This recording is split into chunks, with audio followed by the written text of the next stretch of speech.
से श्री सद्गुरु महाराज की जय। श्री सद्गुरु महाराज की जय। श्री सद्गुरु महाराज की जय। ध्यानमूलं गुरुर्मूर्ते पूजामूलं गुरुपदम् मन्त्रमूलं गुरुर्वाक्यम्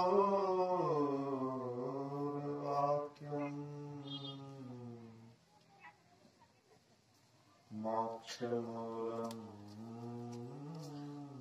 गुरुकृपा।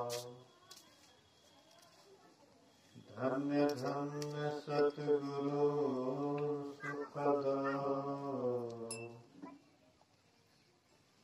महिमा कहे न जाए। जो कछु कहो तुम्हारी कृपा मोते कछु न बसाए। सर्वत्र सर्वदा वर्तमान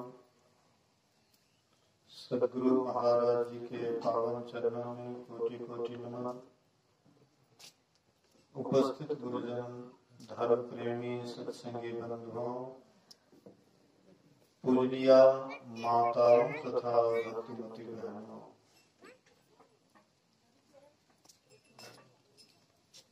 सुपौल जिला के हरिहरा ग्राम माननीय श्रद्धेय योगी बाबू के निवास स्थान पर 2 दिवसीय संतमत सत्संग का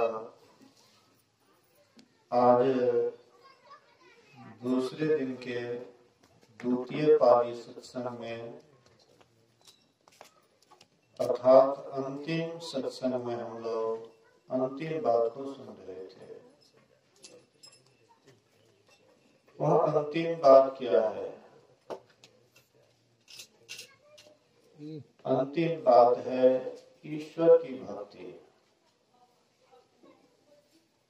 जब तक हम ईश्वर की भक्ति नहीं करेंगे तब तक अंतिम जो ज्ञान है परमात्मा का उसको हम प्राप्त नहीं कर सकते। इसलिए भक्ति अति अनिवार्य है। भक्ति में भी लोग कई तरह से भक्ति करते हैं। कोई मातृ भक्ति करते हैं, कोई पितृ भक्ति करते हैं, कोई गुरु भक्ति करते हैं। इस तरह से कई तरह से लोग भक्ति करते हैं।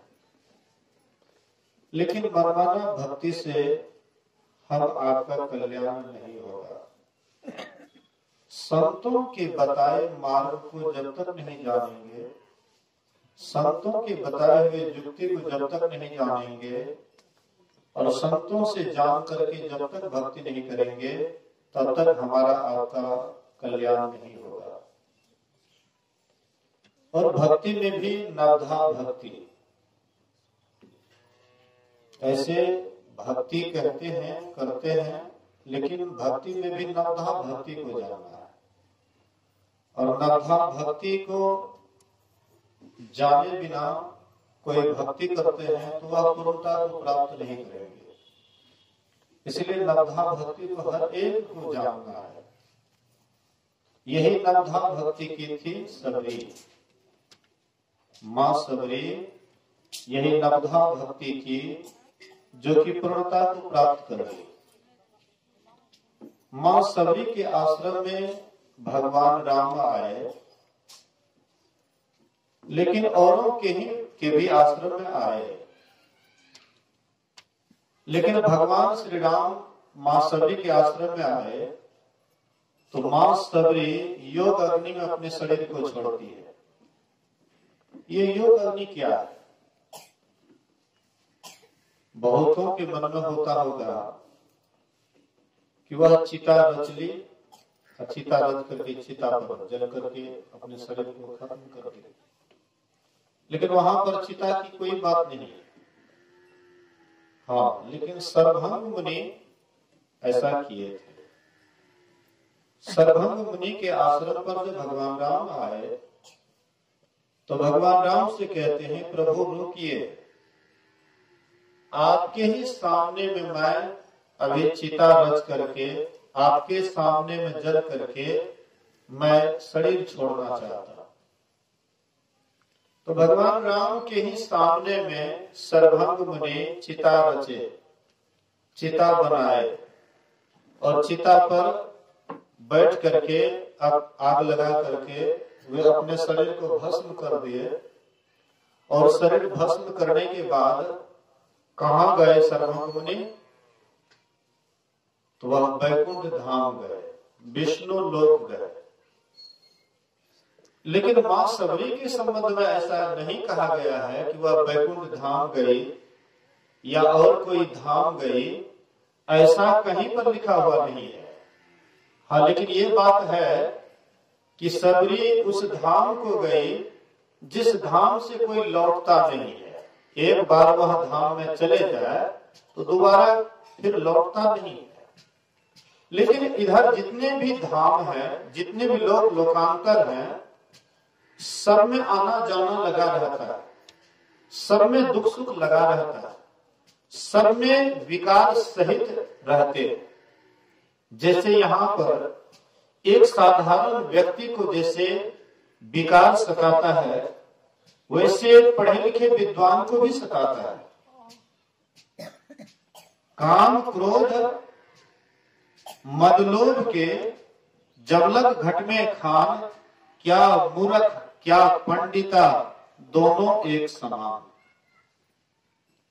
जैसे काम क्रोधादिक विकार यहाँ इस लोक में लोगों को सताता है, वैसे ही कोई भी लोक में जाएंगे, किसी देवलोक में जाएंगे, वहां पर भी यही काम क्रोधादिक विकार सताता है। तो किसी भी लोक लोकांतर में जाएंगे तो आप आवागमन से आपको छुट्टी नहीं मिलेगी। आप लोगों को शायद कोई जानते होंगे कि गौलोक में सबसे ऊंचा लोक गौलोक है और वहां श्री राधा जी का निवास है। भगवान कृष्ण और राधा का निवास है गोलोक में। और वहां पर भी शापाशापी होती है। श्री दामा और राधा जी में कोई बात से शापाशापी हो जाता है। श्री राधा जी शाप देती है कि तुम जाओ, राक्षस हो जाओ। और श्री दामा भी राधा जी को शाप देता है कि तुम भी धरती पर जाओ, मनुष्य बन करके तुम भी जन्म लो। तो वहां पर भी शापाशापी। वैकुंठ में जय विजय भगवान विष्णु के गेटमैन थे। लेकिन वहां पर भी सनकादि ऋषि चारों भाई, सनक सनंदन सनातन सनत कुमार, ये चारों भाई देखने में 5 वर्ष के, लेकिन पहुंचे हुए महापुरुष ब्रह्मज्ञानी। जब सृष्टि का शुभारंभ ब्रह्मा जी करते हैं तो ये 4 कुमारों को जन्म देते हैं और चारों से कहते हैं कि जाओ और जा करके तपस्या करो, तपस्या करके मेरे पास आओ। जब वे तपस्या करने के लिए गए, तपस्या करके आ रहे थे, नारद बाबा रास्ते में मिल गए और चारों से कहते हैं कि आप लोग कहां जा रहे हैं? बोले कि ब्रह्मा जी बुलाए हैं, वहीं जा रहे हैं। बोले कि अब तुम लोग तपस्या किए हो, अब तुम लोग साधना किए हो, अब तुम कहां जा रहे हो? संसार में क्या जरूरत है संसार में जाने का? इसीलिए साधना करो, ध्यान करो, तपस्या में जीवन बिताओ। ब्रह्मा जी के पास गए, ब्रह्मा जी कहते आ गया? बोले कि हाँ। बोले भाई सृष्टि का काम करो।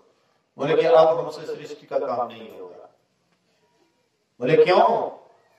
बोले कि अब हमारी इंद्रियां काम नहीं करती हैं, अब हमारी इंद्रियां विषय की तरफ नहीं जाती है, अब ये निर्विषय की तरफ चल गई है, सद गई है, इंद्रियां दमित हो गई है, इसलिए अब ये काम नहीं करती है, इसलिए हमसे ये काम नहीं होगा।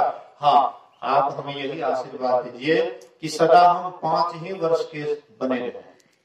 बोलिए प्रेम से श्री सद्गुरु महाराज।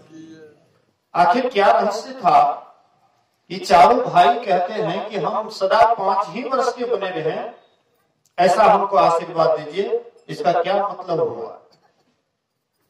जो 5 वर्ष के बालक होते हैं उनके अंदर में विषय विकार नहीं रहता है, वे निर्विकारी रहते हैं, इसलिए लोग उसको बाल भगवान कहते हैं। ये बालक भगवान के सदृश है।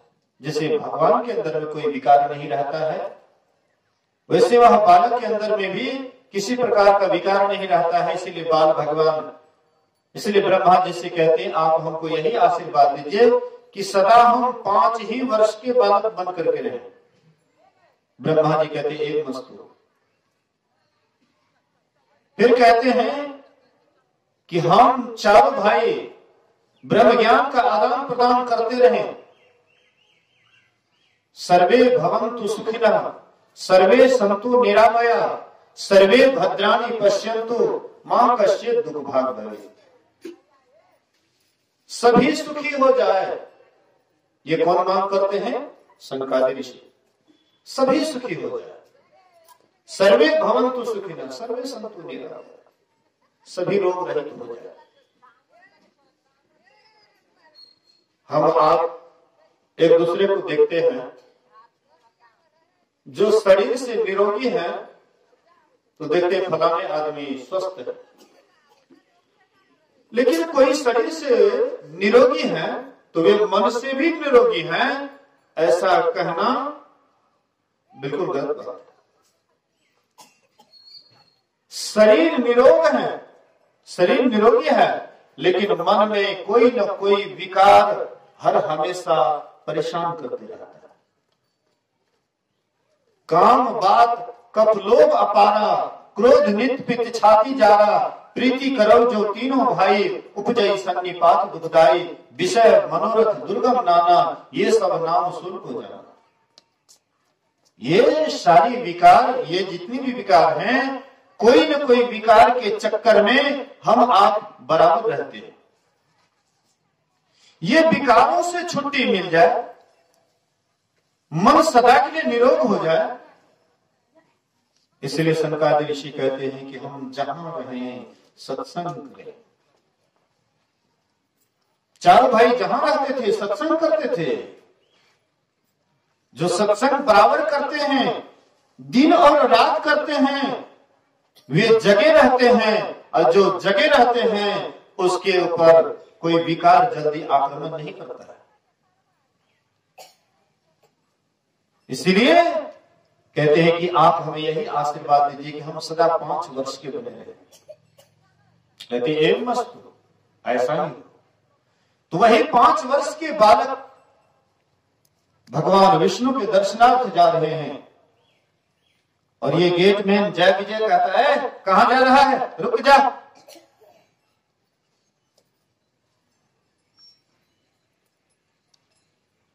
बोले क्यों? बोले विष्णु भगवान अभी विश्राम में है, अभी आराम में है, इसलिए मत जाओ। बोले कि क्या कहा? तू विष्णु के गेट पर रहता है, तो विष्णु भगवान का गेट में है, लेकिन इस लायक तुम नहीं है। क्या भगवान भी आराम करते हैं, विश्राम करते हैं?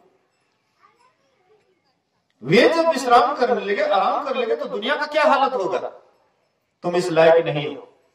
थोड़ा सा भोर टेढ़ करके देखे, सीधा नीचे गिर गया, शाप दिए जाओ, तुम राक्षस हो जाओ। वही जय विजय शंकादि ऋषि के शाप से रावण कुंभकर्ण बने। मतलब कहने का, वे सनकादि ऋषि कैसे थे?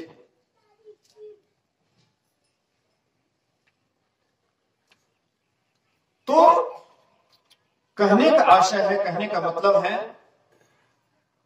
हम आप भी अपने आप को देखें। कहीं भी जाएंगे, किसी लोक लोकांतर में जाएंगे, अभी जैसे आपके हमारे अंदर में वासना सताती है, कहीं भी जाएंगे वहां पर भी ये वासना साथ में रहेगी। शरीर छूटता है लेकिन मन आपके साथ में रहता है। आप जहां भी जाते हैं मन के साथ जाते हैं, संस्कार लेकर के जाते हैं। और यहीं पर अगर सभी विकारों पर विजय पा लेंगे, साधना करके, ध्यान करके सभी विकारों पर विजय पा लेंगे, तो आप कहीं भी जाएंगे तो वहां पर भी आप वैसे ही रहेंगे। आप हम कभी कभी विचार करके देखे होंगे, जिस समय मन निर्विकारी रहता है, कोई विकार नहीं रहता है, उस समय मन कितना शांत रहता है, कितना स्थिर रहता है, कितना अमन चैन में रहता है। और फिर किसी समय में जब विकार आपके अंदर में सताता है, चाहे जिस प्रकार का विकार हो, कोई भी विकार आकर के आपके माथे पर बैठ जाता है, जब उस विकार से आप उसके शिकार हो जाते हैं, तब आप देखिएगा कि आपका मन अमन चैन खो देता है, अपने स्थिति को खो देता है, अपने आप को खो देता है और विचलित हो जाता है, अशांत हो जाता है। संत महापुरुष कहते हैं, अशांतस्य कुतो सुखम, जहां अशांति वहां कहां सुख। मतलब शांति है विकार को जीतने में, अशांति है विकार के वशीभूत होना। इसलिए महापुरुष कहते हैं, ये विकार से ऊपर उठो। चाह यही विकार पैदा करता है, चाह विकार पैदा करता है। और चाहना जिसकी चली जाती है, उनके अंदर में निर्विकारिता वाला लक्षण आ जाता है। चाह गई, चिंता मिटी, मनमा बेपरवाह, जाको कछु न छाये सोई साहंसाह।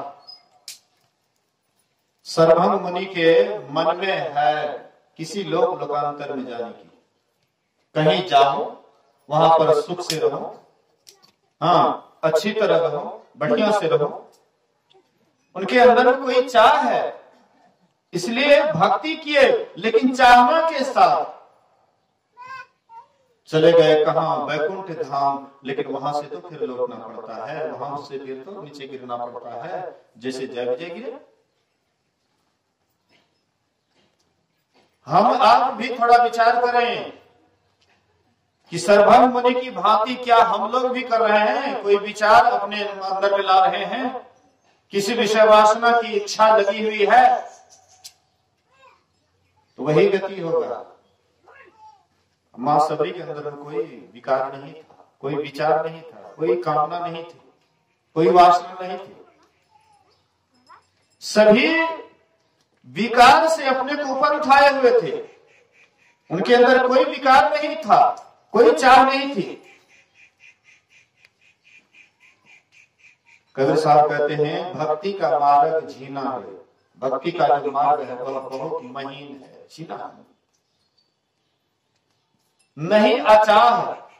कहते आचाह भी तुम्हारे अंदर नहीं हो और चाहना भी नहीं हो, ये कैसी बात? कहते हैं चाह को हटाओ भी और चाह को रखो भी, ये कैसे?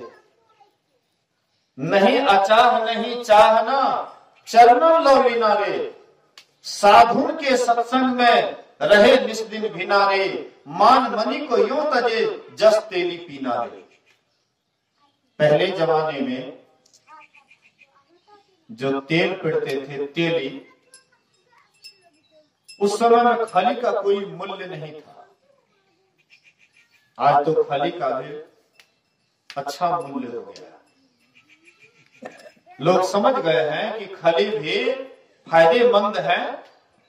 हम आपको नहीं तो कम से कम मवेशी के लिए तो बढ़िया फायदेमंद है, इसलिए अब उसकी भी कीमत हो गई।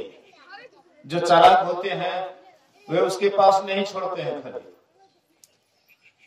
खली उनसे पैसा पढ़ाने का पैसा दे देते हैं, खली ले लेते हैं, क्योंकि इसका कीमत हो गया। लेकिन जिस समय कबीर साहब थे, शायद उस समय में खली का कोई खास कीमत नहीं था, कोई वैल्यू नहीं था, इसलिए उस समय में लोग तेल पड़ा करके खली को फेंक देते थे। कहते हैं कबीर साहब, इसी तरह से मान मनी को यूं तजे, इसी तरह से मान मनी को त्याग दो। जैसे एक तेली खली को फेंक देते थे, वैसे मान मनी को निकाल दो अपने अंदर से। हम पढ़े लिखे हैं, इसका घमंड है। हम धनवान हैं, इसका घमंड है। हम रूपवान हैं, इसका घमंड है। हम रूपवती हैं, इसका घमंड है। हम जवान हैं, इसका घमंड है। जवानी आती है, प्रायः लोग पगला जाते। पुराने जमाने में जब युवा अवस्था आती थी तो वे पहलवान खोजते थे, अपना जोड़ी खोजते थे। और आजकल जब जवानी आती है तो वासना के ही अधीन हो जाता है। लड़का हो या लड़की हो, युवा अवस्था आने के बाद वे अपनी युवा अवस्था को कंट्रोल नहीं कर पाते और वासना के अधीन हो जाते हैं, काम के अधीन हो जाते हैं। लेकिन पुराने जमाने में जब जवानी आती थी तो पहलवानों की कुश्ती होती थी, जवानों की कुश्ती होती थी। रावण के अंदर में भी जवानी का जोश आया तो ये भी अपने बराबर के पहलवान खोजने लगे। रावण का नाम सुन करके ही कितने आदमियों से पहलवानी हाथ नहीं मिलाते थे। वे घूमते घूमते कहीं पर कोई जोड़ी नहीं मिला, वे आए किष्किंधा, और किष्किंधा में आकर के वहां पर सुग्रीव, हनुमान आदि आदि थे। पूछते हैं कि है हमसे कोई हाथ मिलाने वाला? बोले कि यहाँ पर तुम्हारा जोड़ी नहीं है हाथ मिलाने वाला, लेकिन बाली है, पर वे अभी गए हैं समुद्र किनारे संध्या वंदन करने के लिए। इसलिए जाओ, ज्यादा जल्दी है तो वहीं चले जाओ, और नहीं तो रुक जाओ, वे कुछ देर के बाद आते ही होंगे। रावण मानने वाला था, सीधा चल देते हैं वहां। और बाली उस समय संध्या वंदन कर रहे थे। रावण जो उधर से आ रहा था तो बाली देखते हैं कि रावण मेरे तरफ आ रहा है, लेकिन चलने का कुछ ढंग निराला है, मानो दाल में कुछ काला है। जैसे वे आ रहे थे रावण समझ गए कि कोई न कोई जरूर बात है। उनके चाल ढाल को देख करके समझ गए कि दाल में कुछ काला है, और जैसे निकट आए वैसे ही बाली उसको पकड़ करके, झपट करके पकड़ लिए, आकांख में दबा लिए। और सुनने में आता है कि 6 महीने तक उसको कांख में दबा करके रखे, रावण को कांख तक दबा करके रखे। 6 महीने के बाद जैसे कांख उठाते हैं, वे वहां से भागा तो एकदम लंका ले लिया, लंका भागे। कहने का मतलब देखिए, तो युवा अवस्था जब आती है तो लोगों को बढ़िया काम का निर्णय नहीं हो पाता है कि कौन बढ़िया काम है, क्या खराब काम है, क्या सही है, क्या गलत है। इसका निर्णय युवा अवस्था में ही आती है। हाँ, जवानी जब ढल जाता है तब होता है कि हमारा समय यूं ही व्यर्थ गया, क्यों नहीं हम भगवान का भजन किए, क्यों नहीं हम भगवान की भक्ति किए, उस समय में याद आता है। लेकिन जब जवानी आती है, जिस समय में फूल खिलता है, उस समय में तो हम चढ़ाते नहीं हैं, और जब फूल जब मुरझा जाता है, तुमने लायक हो जाता है, तब कहते हैं भगवान एक बिता जगह दे दे। एक बिता जगह मांगते हैं, इतना दिन प्लॉट का प्लॉट खरीद रहे हैं, ये प्लॉट मेरा हो जाए, ये प्लॉट ये वो, अंतिम में क्या कहते, एक बीत बोलिए श्री सद्गुरु महाराज। तो संत महापुरुष कहते हैं कि अगर तुम भक्ति करना चाहते हो तो तुमको ध्यान देना होगा, चाहनाओं को छोड़ना पड़ेगा, चाहना का अंत करना पड़ेगा। हालांकि आप चाहना कीजिए या ना कीजिए।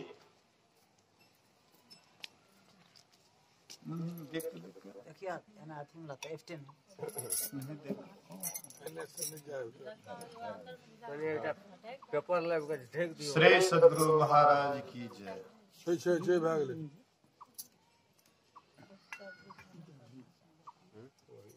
बोलिए श्री सद्गुरु। ये भी एक चाहने प्रवचन में बाधा डालना, ये भी एक चाहना। बोलिए श्री सद्गुरु महाराज की जय। तो मैं कह रहा था कि आप चाहना कीजिए या ना कीजिए, ध्यान से सुनिए, इधर उधर गुरु मत कीजिए। श्री सद्गुरु महाराज की जय। आप चाहना कीजिए या ना कीजिए, लेकिन जो मिलने वाला है वह मिलेगा। इसमें कोई कहने सुनने की बात नहीं। आपके भाग्य में जो होगा वह आएगा ही, और जो नहीं आने वाला है आप कितना हो चाह कीजिए वह नहीं आएगा। भाग्य लिखो कितना ही मिलोगे, जो भाग्य में लिखा होगा उतना आपको मिलेगा। भाग्यहीन को ना लहे भली वस्तु की भोग, दाख पके काक को भयो पाक को रोग। कहते हैं भाग्यहीन को ना लहे। जो भाग्यहीन है, जिसका भाग्य गिरा हुआ है, जिसका भाग्य फूटा हुआ है, भाग्यहीन को ना लहे। भली वस्तु की भोग, उसको बढ़िया चीज, सुंदर चीज अच्छा नहीं लगता। दाख पके काक को, महुआ जब फूलता है, फूल देता है, तो उस समय में कौवा बड़ा खुश होता है कि यह महुआ जब पकेगा खूब आराम से खाएंगे। मन में बड़ा संतुष्ट रहता है, बहुत आशा लगा करके रखता है। लेकिन जिस समय महुआ पकता है उस समय बेचारे के मुंह में घाव हो जाता है। दाख पके काक को भयो पाक को रोग, पाक का रोग हो जाता है कौवा के मुंह में। बेचारे सोच करके ही रह जाते हैं। इसलिए हम आप भी जो विचार करते हैं कि ये काम कर लेंगे तो ऐसा हो जाएगा, वो काम कर लेंगे तो वैसा हो जाएगा, लेकिन भाग्य में अगर नहीं है, आप कितना हो मन से मंसूबा बांधते रहिए, वह काम होने वाला नहीं है। मनमोदक खा करके कभी भूख नहीं मिटती है। मन से आप मुंह से बोलते रहिए, 56 प्रकार व्यंजन का बखान कीजिए मुंह से, आपका पेट नहीं भर जाएगा। तेल तूल पावक कूट भरे न धरे दिया प्रकाशक, कहत बनाए दीप की बातें कैसे होए तमनाशक। बात करते हैं हम तेल की, बात करते हैं दीपक की, बात करते हैं बत्ती की, सब चीज की बात करते रहें, क्या इससे घर का अंधेरा दूर हो जाएगा? इसके लिए रोशनी की व्यवस्था करना पड़ेगा, दीपक का व्यवस्था करना पड़ेगा, तेल बाती की व्यवस्था करनी पड़ेगी, और तब उसको जलाएंगे, तब वहां कमरा का अंधेरा भाग जाएगा। इसी तरह से संसार में जितना भी चाहना है वे सब आपको नरक में ही डालने का उपाय करता है। चाहे जिस प्रकार की चाह है, चाहे धन की चाहना है, वो भी आपको नरके की ओर ले जाएंगे। आप सुने होंगे, तपस्या से राज्य और राज्य से नरक। याद रखिएगा, जो बहुत तपस्या करते हैं, दान पुण्य करते हैं, बहुत पुण्य कर्म करते हैं, तपस्या करते हैं, तीर्थ व्रत करते हैं, बहुत जगह जाते हैं, तो बहुत तपस्या करने के बाद उसको राज्य मिलता है। और राज्य जब मिलता है तो वह पाप पुण्य पर ध्यान नहीं देता है, सही गलत पर ध्यान नहीं देता है, अच्छाई बुराई उनके अंदर से भाग जाता है। वह धन के चाहने में इतना अंधा हो जाता है, कर्तव्य कर्म को भूल जाता है, और कर्तव्य कर्म को भी कर्तव्य समझ करके कर लेता है, जिसके लिए उसको नरक में सड़ना पड़ता है। देवी देवता क्या होता है? देवी देवता भी इस शरीर में कभी कभार आते हैं, मनुष्य शरीर में आते हैं, खूब दान पुण्य करते हैं, लेकिन साधन भजन से विमुख रहते हैं, ध्यान भजन से विमुख रहते हैं। तो बहुत दान पुण्य किए तो वह स्वर्गलोक जाता है, लेकिन सोई देव स्वर्ग से नरक में आवे, भर में चारों खान पुण्य के हिताई रिझावे। इसलिए वह स्वर्ग से नीचे जब गिरता है तो वह नरक के खाई में गिरता है। और सबका मूल बात यही है, चाहना, धन की इच्छा, बाल बच्चे की इच्छा। क्या हम बाल बच्चे की इच्छा करेंगे तब भी बाल बच्चे होगा, और नहीं करेंगे तो नहीं होगा? छोड़ दीजिए तो ईश्वर के ऊपर, नहीं भी होने वाला होगा तो भी हो जाएगा अगर आपकी चाहना चली जाएगी तो। लेकिन कितना हम चाहना करेंगे, इससे कुछ होने जाने वाला नहीं।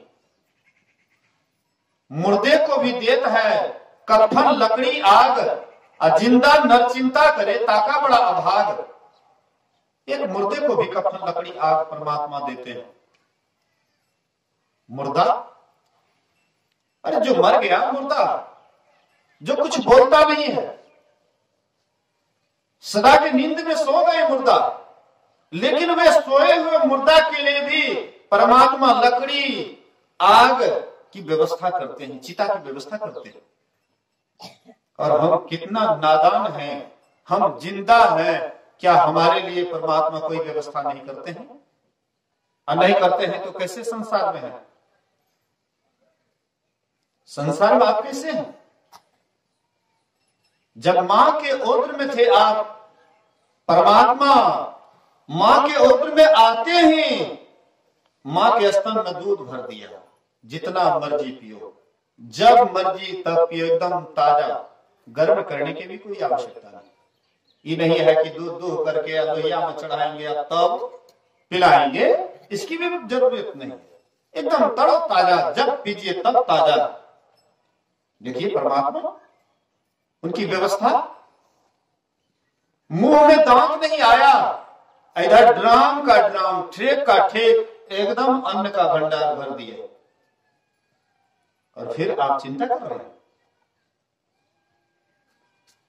ये पेट, एक बित्ता का पेट मुश्किल से पाव भर आधा किलो चावल से भर जाता है, लेकिन तृष्णा रूपी पेट चाहे सुमेरु पहाड़ के समान क्यों नहीं अन्न का भंडार हो, तो पर भी तृष्णा रूपी पेट कभी भरता नहीं, सब दिन खाली रहता है, कितना ही हो जाए।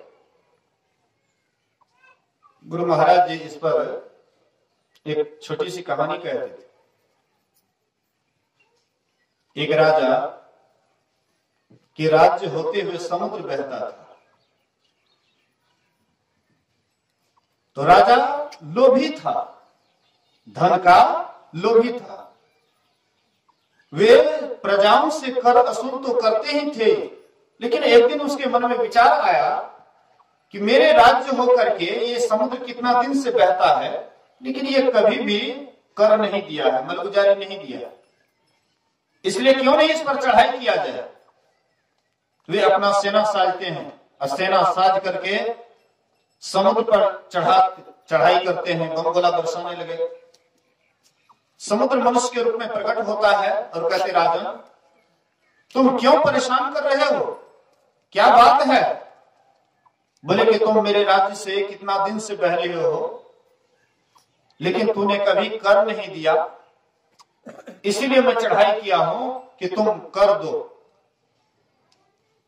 बोले कि कोई बात नहीं, तुमको कितना चाहिए, जो चाहिए जितना चाहिए मैं तुम्हें खजाना बता देता हूं, मर्जी जितना धन ढो लो।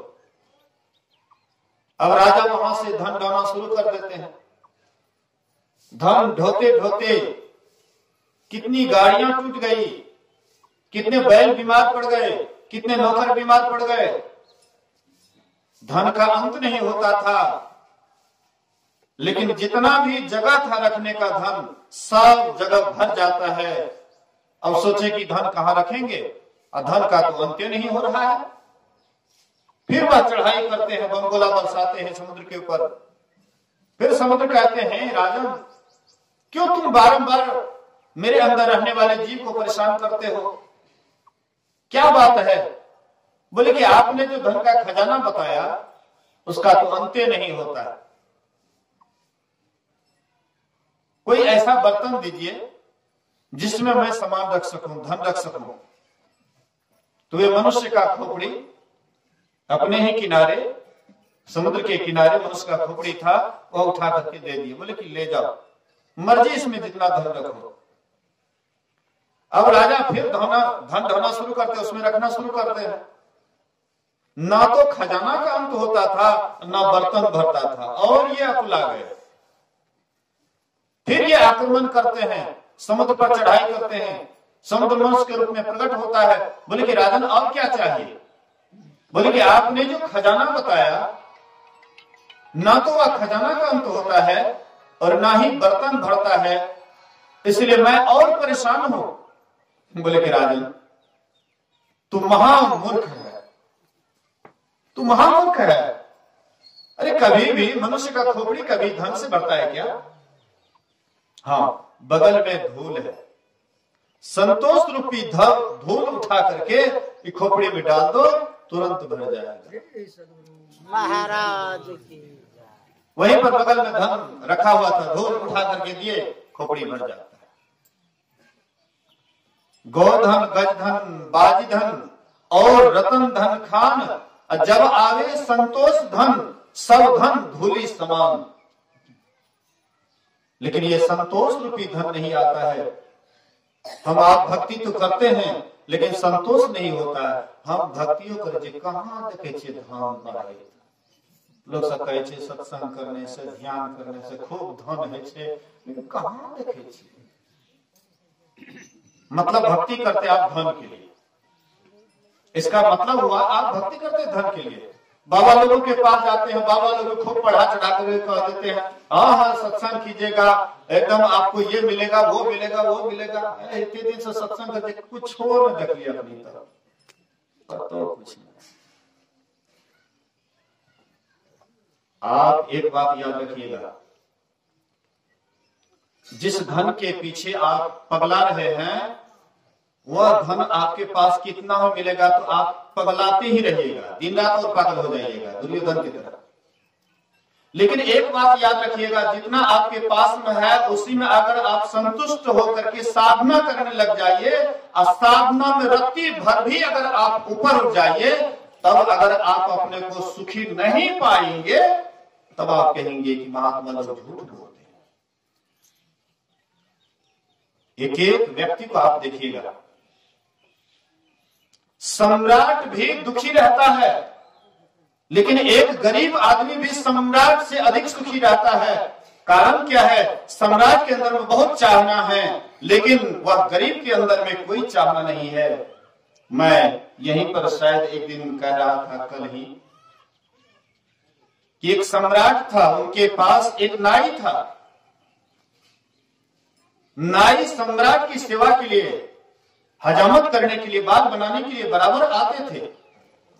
और सम्राट अचंभित थे कि ये नाई इतना संतुष्ट रहता है, इतना खुश रहता है, इतना प्रसन्न रहता है, और हम दिन रात दुखी रहते हैं। कारण क्या है? नाई से पूछते, नाई तेरे पास उतना धन दौलत भी नहीं है, तू गरीब है, जैसे तैसे तुम्हारा परिवार चलता है, लेकिन तू तो बड़ा ही एकदम आनंद से रहता, बड़ा खुश से रहता, प्रसन्न से रहता है। बता तेरे प्रसन्नता का क्या कारण है? बोले महाराज, आप जो हाथ उठा करके दे देते हैं, हम उसी से पूरा संतुष्ट रहते हैं, और मेरे अंदर में कोई इच्छा नहीं। थोड़े में संतुष्ट रहते हैं, थोड़े में प्रसन्न होने का आदत पड़ गया, इसलिए हम आनंद में रहते हैं। वजीर को लगा कि ओ यही कारण है, तो वजीर क्या करते हैं, 99 रुपया का कोठरी उनके डेरा में धर दिए। अब नाई की पत्नी उठती है, झाड़ू बहाड़ू लगाते हुए 99 रुपया का कोठरी लेकर के आई, गिनती करते हैं तो 99 रुपया, ओ 1 रुपया कम है, हो गया। उसका खुशी, उसका आनंद, उसका प्रसन्नता उसी दिन से गायब। फिर आते थे हजामत करने के लिए, वह नाई आता था बाल बनाने के लिए, और राजा कहते थे अरे तू तो पहले बड़ा प्रसन्न रहता था, खुश रहता था, अब तुम्हारे खुशहाली कहाँ चले गए?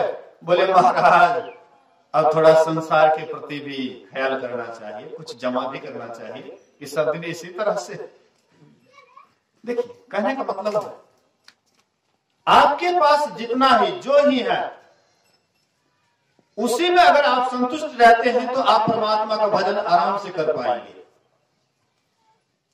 आपके सामने में जो सामान है आप उनसे द्वेष करते हैं, आप उनसे प्रेम नहीं करते। मां है, मां से आप प्रेम नहीं करते। पत्नी है, पत्नी को आप प्रेम भरे दृष्टि से नहीं देखते। पति है तो पति को आप अपने प्रेम दृष्टि से नहीं देखते। जो भी आपके पास में सामान है, धन है, दौलत है, उसको आप प्रेम से नहीं देखते, लेकिन औरों की चाहना करते हैं। उसके पास में ये है, उसके पास वो है, उसके पास वो है। यही आपके दुख का कारण है।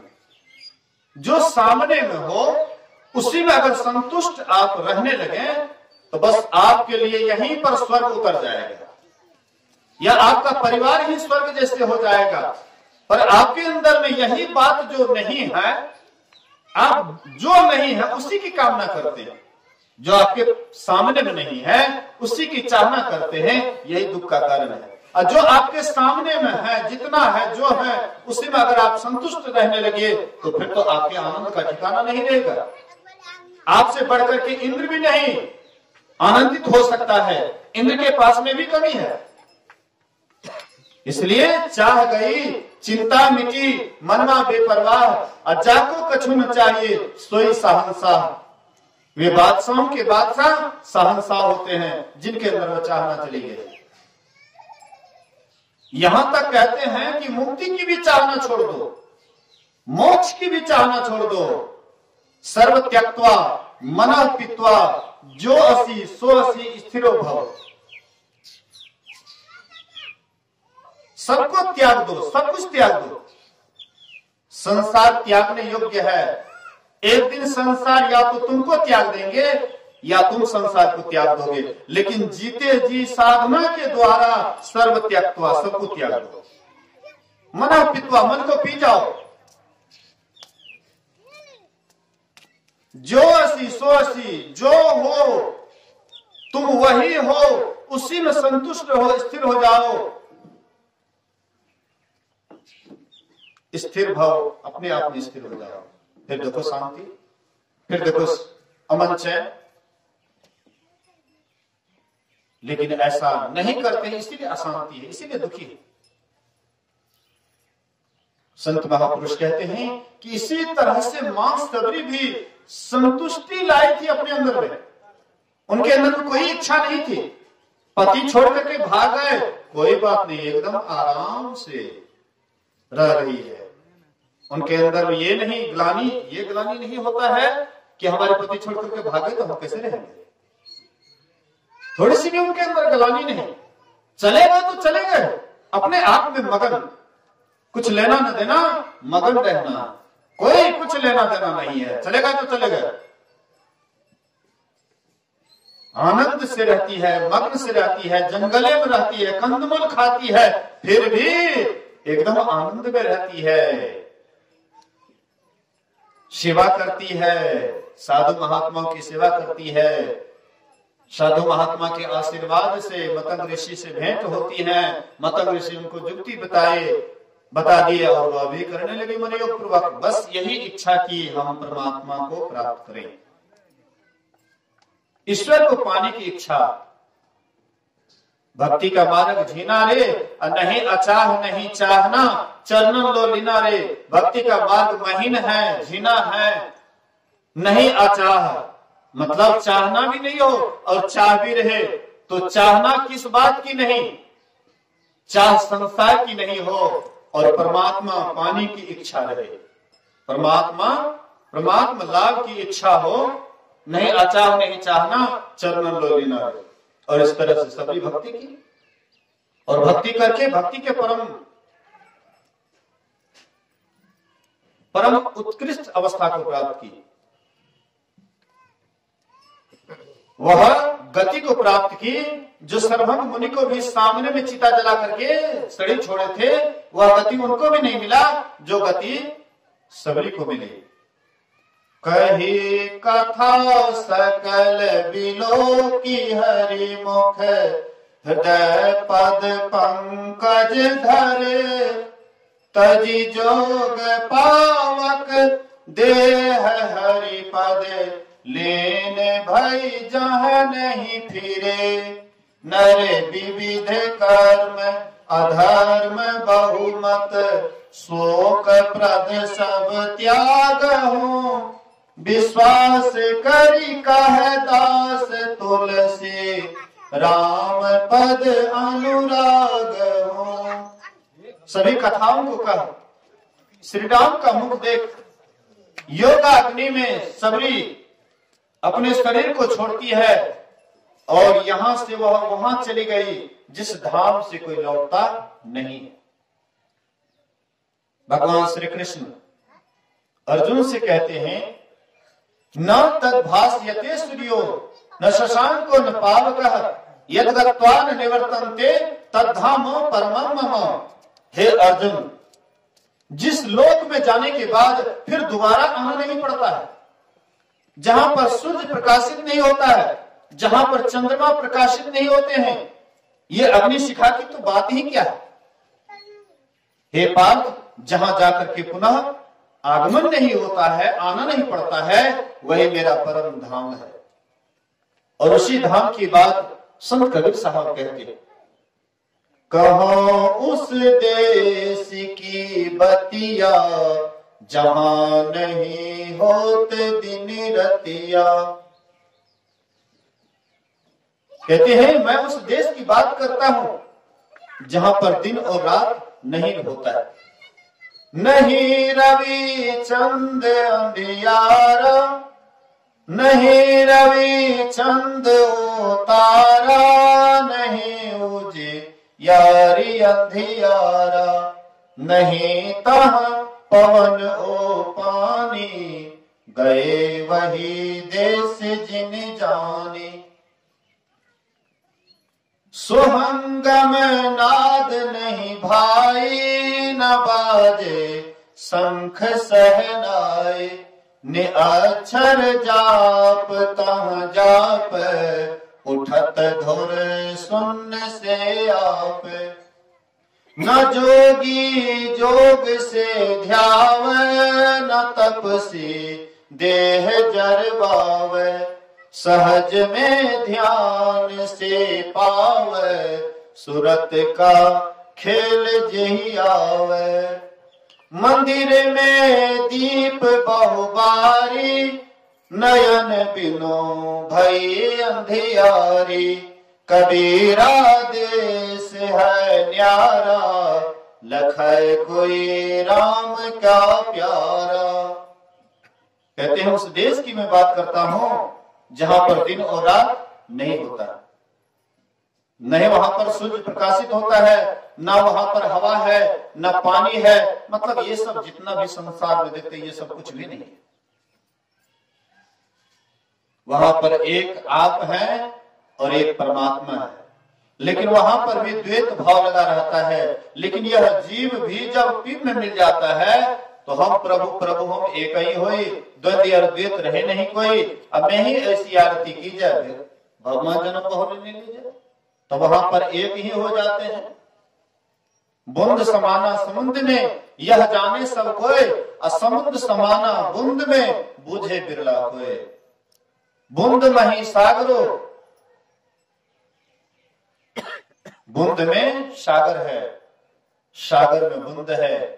लेकिन इस रहस्य को वे जानते हैं जो अंतर साधना करते हैं। जो अपने भीतर में डुबकी लगाते हैं, जो भीतर धंसते हैं, जो विषय की तरफ नहीं जाकर के निर्विषय की तरफ जाने का कोशिश करते हैं। इसलिए वही निर्विषय तत्व परमात्मा है। तो उधर हम लोग चले, उधर जाने के लिए बाहरी वेशभूषा की कोई आवश्यकता नहीं है। जो जहां है, जैसे है, उसी स्थिति में अपने आप को बहिर्मुखी से अंतर्मुखी कर ले, यही काफी है। यही अंतर्मुखी बहिर्मुखी से अंतर्मुखी कर लिए, इसी में आपको अमन चैन तभी से मिलना प्रारंभ हो जाएगा। और आगे चलना तो और बहुत बाकी है, और सुख भी बहुत बाकी है।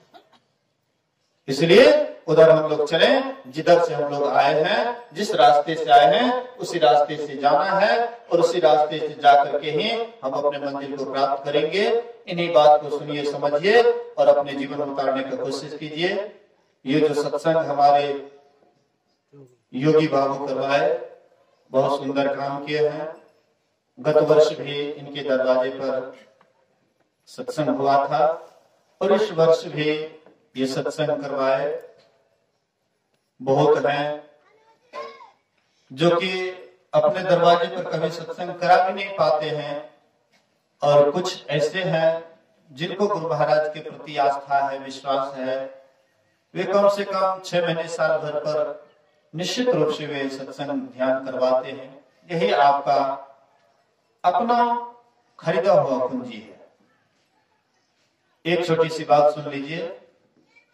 2 व्यक्ति रास्ते से जा रहे थे, 2 सज्जन अनजान रास्ते से जा रहे थे, और दोनों रास्ते से जा रहे थे। तो एक के पास में 4 रोटियां थी, और एक ऐसे ही थे। तो रास्ते चलते चलते दोनों को भूख लगी थी। जिनके पास 4 रोटियां थी, तो वे यही कहते हुए जा रहे थे, 2 खाऊंगा 2 कुआं में डाल दूंगा, 2 खाऊंगा 2 कुआं में डाल दूंगा। तो उनके जो साथी थे, संगी थे, कहते थे कैसा मूर्ख है, हम इनके साथ साथ जा रहे हैं, बातचीत करते हुए साथ साथ जा रहे हैं, लेकिन ये 2 खाएंगे 2 कुआं में डाल देंगे, 2 हमको नहीं खिलाएंगे, कुएं में डाल देंगे। अच्छा कोई बात नहीं, इनकी मर्जी, इनके पास रोटी है तो इसी की इच्छा। एक जगह कुआं आता है, दोनों आदमी कहते हैं कुल्ला, उनसे भी कहते हैं आप कुल्ला कीजिए, ये कुल्ला किए। दोनों आदमी कुल्ला उल्ला करके 2 रोटी उनको दे दी, 2 रोटी अपना ले लिए। दोनों आदमी खा पी करके मुंह हाथ धो करके चलने लगे। कहते भाई तू रास्ते से आ रहा था तो कह रहा था 2 खाएंगे तो कुआं में डाल देंगे, लेकिन तू 2 कुआं में कहां डाला? 2 तू अपना खा लिया, 2 मुझे खिला दिया, कुआं में कहां डाला? बोले कि अरे भैया, जो हम खाए वही हम कुआं में डाल दिए, और जो तुम्हें खिलाए असल में वही हम खाए। वह मेरा धरोहर रखा हुआ है, जो अपने अंदर खा लिए वो तो कुआं में डाल दिए, दोबारा मिलने वाला नहीं है। दान भोग नाश। अरे दान तुमको जो दिए ये दान हुआ, इसका कई गुना मेरे पास मेरा धरोहर रखा हुआ रहेगा। तुमको जो खिलाए वह धरोहर मेरे लिए रखा होगा, और जो हम खाए भोग किए अब दोबारा इसका फल मिलने वाला नहीं है। नाश जो है, हाँ उसका नाश भी हो सकता है, लेकिन हमने तुझे जो खिलाया असल में हम खाए, कहने का आशय है। इसी तरह से जिसके पास धन होता है तो धन का 3 गति, इसमें आपकी मर्जी है। जो गति आप धन के मालिक हैं, इसलिए आपकी इच्छा है कि धन को किस ओर लगावें, किधर लगावें, ताकि ये फिर हमारे सामने में कई गुना होकर के आवे। तो इन्हीं बात को सुनिए, समझिए, अपने जीवन में उतारिए। इससे से हमारा इहलोक और परलोक दोनों संवरेगा। इसी वाणी के साथ बोलिए प्रेम से, श्री सद्गुरु महाराज की।